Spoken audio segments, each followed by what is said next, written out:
അവര് ഞങ്ങളെ കൊല്ലാനായി വാളെടുത്തു. പെട്ടെന്ന് ഈ നാഗത്തറയിൽ നിന്നും അല്ലാത്തൊരു സർപ്പം അവരുടെ നേരെ ഉയർന്നു പൊങ്ങി. നാഗം അവിടുന്ന് അവരെയൊക്കെ ഓടിച്ചു. പിന്നെ ഞങ്ങൾക്ക് കാവല് പോലെ നിന്നു. ഓ, അത്ഭുതം തന്നെയാ. ഇപ്പൊ നീ ഒരിടത്തും പോണ്ട. ഇക്കാര്യത്തിന് അടുത്ത ദിവസം തന്നെ അമ്മ ഒരു പരിഹാരം ഉണ്ടാക്കി തരുന്നുണ്ട്. പരിഹാരം? ആ വാക്ക് തന്നെ പരിഹാസപ്പെടുന്ന അവസ്ഥയിലമ്മേ. അമ്മ ഒന്ന് ആലോചിച്ച് നോക്കി. നിങ്ങളെല്ലാവരും പൂജാമുറിയിലും നാഗത്തറയിലൊക്കെ നിൽക്കുമ്പോൾ അങ്ങോട്ട് തിരിഞ്ഞു പോലും നോക്കാത്ത ഒരുത്തനായിരുന്നു ഞാൻ. എന്റെ കാര്യങ്ങൾക്ക് അന്ന് എന്തെങ്കിലും പ്രശ്നം ഉണ്ടായോ? ഞാനെല്ലാം ഭംഗിയായിട്ട് ചേരുന്നല്ലേ. എന്നിട്ട് ഇപ്പൊ സംഭവിക്കുന്നെന്താ? ഏതു നേരം പൂജയും പരിഹാരവും. ഒരു വീടാണോ അമ്മ ഇത്? ബാധ ഒഴിപ്പിക്കാൻ നടക്കുന്ന ഏതോ ഒരിടം. അങ്ങനെ എനിക്കിപ്പോ അവിടെ കാണാൻ പറ്റുന്നത്. നീ വിഷമിക്കല്ലേ മോനെ. പരിഹാരം ഉണ്ടാക്കി തരാന്ന് അമ്മ പറഞ്ഞതല്ലേ. നാളെ അമ്മയുടെ കൂടെ നിങ്ങൾ രണ്ടുപേരും കൂടി ഒരു സ്ഥലത്ത് വരണം.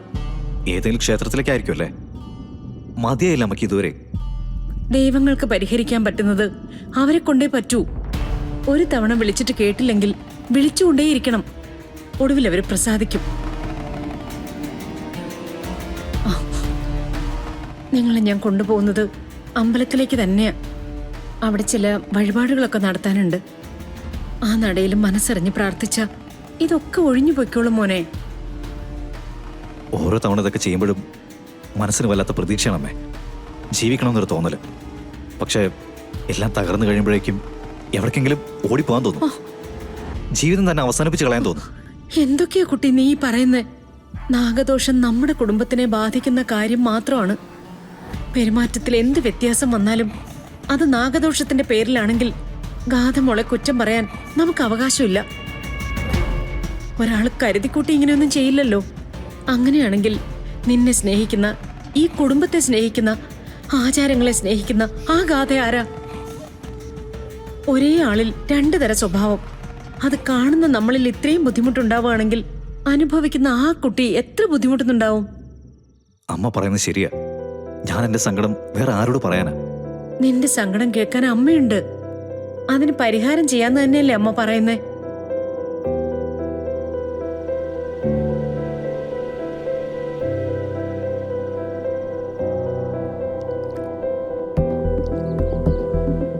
നാഗത്തറ വൃത്തിയാക്കിയിട്ട് ദേവിയുടെ നടയിലേക്ക് വന്നോളൂ.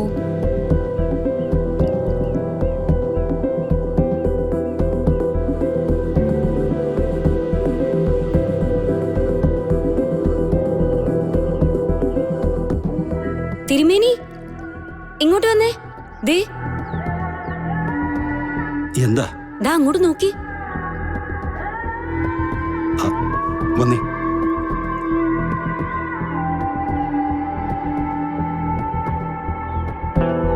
ഈശ്വര, എന്തായി കാണുന്നേ?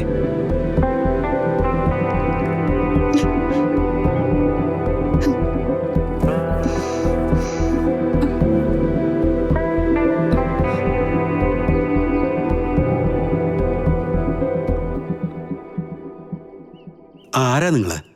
എന്തിനാ ഇവിടെ വന്ന് കിടന്നേ? ഞങ്ങൾ ഇന്നലെ രാത്രിയിൽ ഇവിടെ എത്തിയതാ. ഞാനും എൻ്റെ അമ്മയും ആരും ഇല്ലാത്തവരാ. രാത്രിയിൽ ഞങ്ങൾ ഈ വഴി നടന്നു വരുമ്പോൾ കുറെ ആളുകള് ഞങ്ങളുടെ പിന്നാലെ കൂടി. അവര് ഞങ്ങളെ ഓടിച്ചു, കൊല്ലാനുള്ള ഉദ്ദേശത്തോടെ. എന്നിട്ട് ഞങ്ങള് ജീവൻ നഷ്ടപ്പെട്ടെന്ന് തന്നെയാ കരുതിയെ. ഇവിടെ വെളിച്ചം കണ്ടപ്പോ ഓടിക്കയറിയതാ. അവര് തൊട്ടടുത്തെത്തിയപ്പോ നാഗദേവങ്ങളുടെ മുന്നിൽ അഭയം പ്രാപിച്ചു. രക്ഷിക്കണേ എന്ന് പറഞ്ഞിട്ട് പൊട്ടിക്കരഞ്ഞു. എന്നിട്ട് അവര് ഞങ്ങളെ കൊല്ലാനായി വാളെടുത്തു.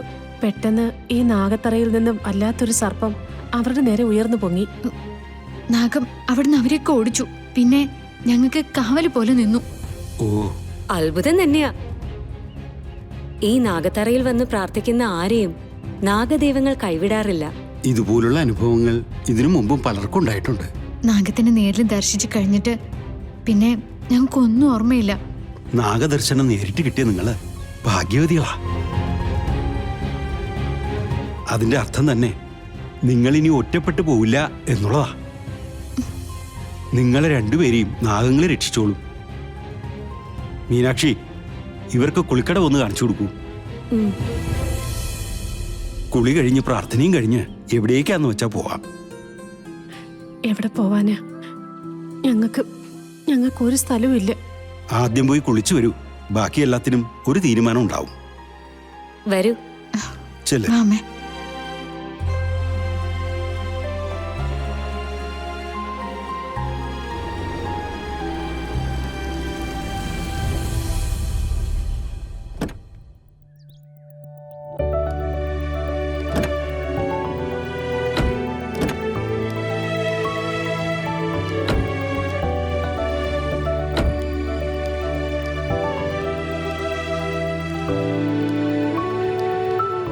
ഒരുപാട് ഐതിഹ്യമുള്ളൊരു ക്ഷേത്രം. 12 ആണ്ട് കൂടുമ്പോ നാഗദേവതയോടൊപ്പം സകല നാഗങ്ങളും ഇവിടെ ഒത്തുചേർന്നിരുന്നു എന്നൊരു ചരിത്രമുണ്ട്. ദൂരെ ദിക്കീന്ന് പോലും നാഗദോഷങ്ങൾ തീർക്കാൻ ആളുകൾ എത്തുന്ന ഇടവാ. ഇവിടുത്തെ പൂജകൾക്കൊക്കെ ഒരുപാട് പ്രത്യേകതകളുണ്ട്. ഉം. പരിഹരിക്കപ്പെടാത്ത ഏത് പ്രശ്നവും ഇവിടുന്ന് പരിഹരിക്കുമെന്നാ പറയാറ്.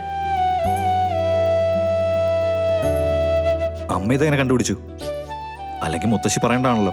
എന്റെ ഒരു കൂട്ടുകാരി പറഞ്ഞതാ. അവളുടെ മകൾക്ക് നാഗദോഷം ഉണ്ടായിട്ട് ഇവിടെ വന്ന് പ്രാർത്ഥിച്ചിട്ട് എന്നേക്കുമായിട്ട് മാറിയെന്ന്. തൊഴുതു കഴിഞ്ഞാ നമുക്ക് തിരിച്ചു പോവാല്ലേ? അല്ല മോളെ, ഇവിടുത്തെ ഏറ്റവും വലിയ ചടങ്ങ് പാവങ്ങൾക്കുള്ള അന്നദാനോ. നിങ്ങളുടെ രണ്ടുപേരുടെയും പേരില് അന്നദാനം നടത്തണം. പ്രാർത്ഥനയും ഇവിടുത്തെ ചടങ്ങുകളും കഴിഞ്ഞ് അന്നദാനത്തിന് ശേഷം നമുക്ക് സമാധാനത്തോടെ തിരിച്ചു പോവാം. ഉം. മനസ്സിലുള്ള പേടിയൊക്കെ തീർന്ന് ശാന്തമായ ഒരു ജീവിതം വേണ്ടേ നിങ്ങൾക്ക് രണ്ടുപേർക്കും? വേണോ അമ്മേ? എങ്കിൽ പിന്നെ പ്രാർത്ഥനയും വഴിപാടും ഒക്കെ മനസ്സറിഞ്ഞ് ചെയ്താൽ മാത്രം മതി. ബാക്കിയെല്ലാം നാഗദൈവങ്ങൾ നോക്കിക്കോളും. വാ. ഉം.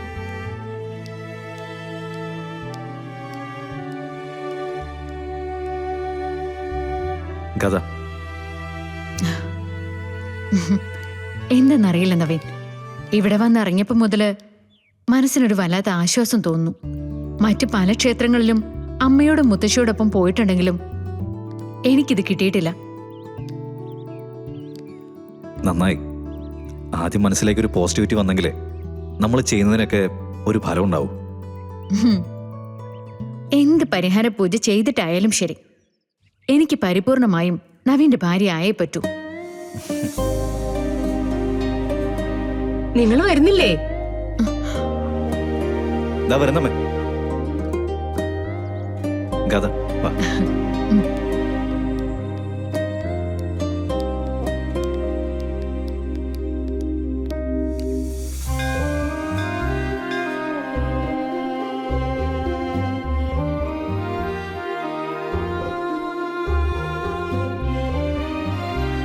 എല്ലാം വിശദമായി തന്നെ നടത്താം. ആദ്യം നടയിലേക്ക് ചെന്നോളൂ. ഉം.